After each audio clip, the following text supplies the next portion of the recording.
part of the game. It's a rich thing.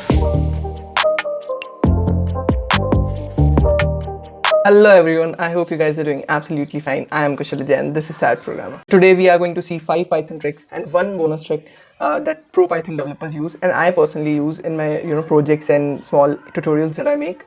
So let's jump right into it and it will be an interesting session, so do watch it till the end. So let's go to the computer screen. I have installed Python previously and it comes with the IDE which provides you the editor feature. So I'll use that only to demonstrate all the tricks that I'll be showing you. So the first trick would be list comprehension. I hope you might have heard about this particular trick, but you might be afraid of using it because it looks pretty confusing, but it is very easy. I'll explain you this, stay there. I'll explain you how easy it is. So first thing will be list comprehension. Okay, so let me show you the syntax of it first of all, then you can use that particular syntax to form any kind of logic you want to build with list comprehension. So the string so the syntax look like this. First of all, you have your expression, then your simple for loop for let's say I in range whatever object you have, you are iterating over, and then you can also have a condition, if condition. So this is the complete syntax of list comprehension. Let's use it in multiple examples so that you will understand better. Just counting 0 to 9, right? So add I to my list for I in range 10. So since indexing starts from 0, it will run up to 9 and you will have a list of 0 to 9. So I hope you got it, but it's a small, small example. If I want squares of numbers from 0 to 9, so what I do actually, L is equals to, I want the square of each and every element I'm traversing over.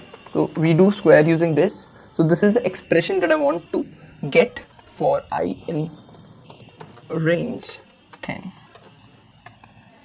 And now you see, you'll have the squares of all the numbers from 0 to 9. Now, for example, you want only the squares of even numbers, right? So what you do, you'll add a conditional. And one more trick in Python, ideally, if you want to go to the previous expression, just press Alt and P, you will get the previous expression. Now, if I want the square of only even numbers, now what I'll do, I'll put a condition if I modulo 2 equal to 0. So it will add a conditional where if I will be even, then only put that element square into that list. So let's see. So you see only even numbered square are there. Okay. So second trick is sorting a list of dictionaries. Now you might have came across this when you are working in SQL. You have multiple columns in a single table, and if you want to sort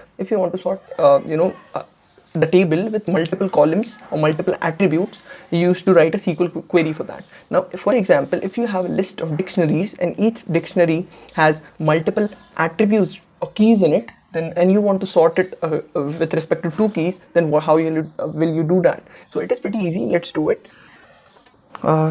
Sorting list with multiple keys. Fine. So let's make a list first of all. This is a list and this is a list of dictionary. Now let's add some elements to it. For example, if I add the name of a student as my one key, let me add my name Kushal, and let's add the marks of let's keep it 9. Fine. And let's add some more elements. We have created our complete list of dictionaries. Let's see how it looks. Okay. If you want to sort it via first of all with marks and then with the names, right? So how will you do that? First of all, you need to import a particular library called operator, which is a part of standard Python library, so you don't have to pip install anything. Then what you have to do is you just have to sort your list l.sort. So what we have to do is we want a particular item getter, and which item we want. First of all, we want marks, and that's it. The list is sorted with respect to marks right now. Let's go back to our previous expression and let's sort it with name as well. Now if we check this particular list, the list is being sorted with respect to first of all marks, and then with respect to names, that is lexicographically with respect to names. So this is a cool trick where in SQL you have to write a long query for this, and in Python you can just sort it via 2 commands. So this is cool. Let's move on to our next trick, and I guess I can do it right here only. So professional developers use a few conventions to make their code more readable. For example,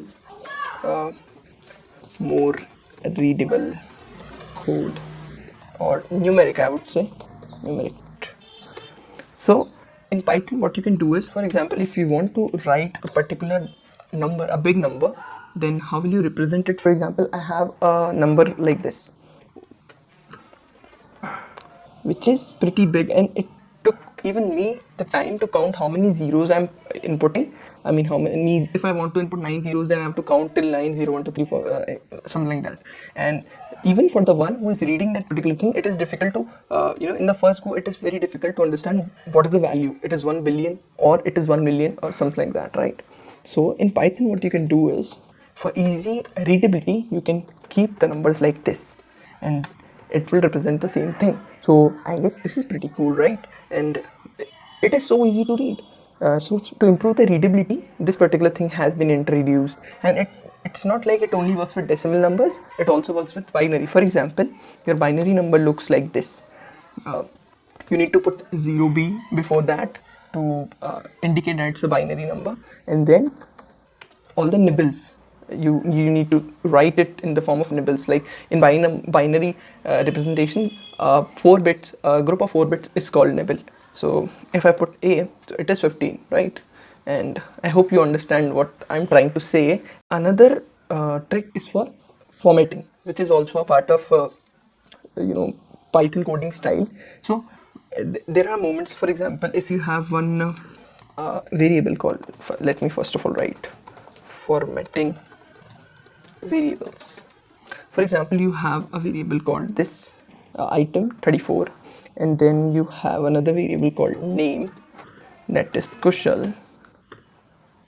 Oh sorry, it's a string, and no worries, fine. So you have written the name as well.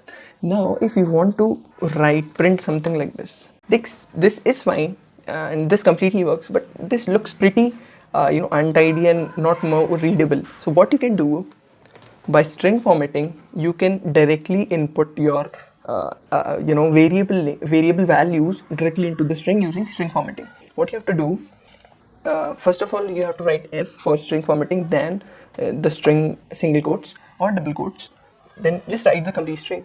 So first thing is name variable. Open a brace where you have to type a particular variable, name got item in class, and this is it. This looks clean as well and pretty understandable as well. So if you write, you will get the same answer. I hope you got that trick right. And basically why I'm telling these tricks, because it makes your code more readable, and when you go in a particular firm to work, these things actually make you stand out from others who don't know how to write good code. Let's move on to another trick, which is a pretty simple one. I'll show you in this particular editor only. It's for merging dictionaries.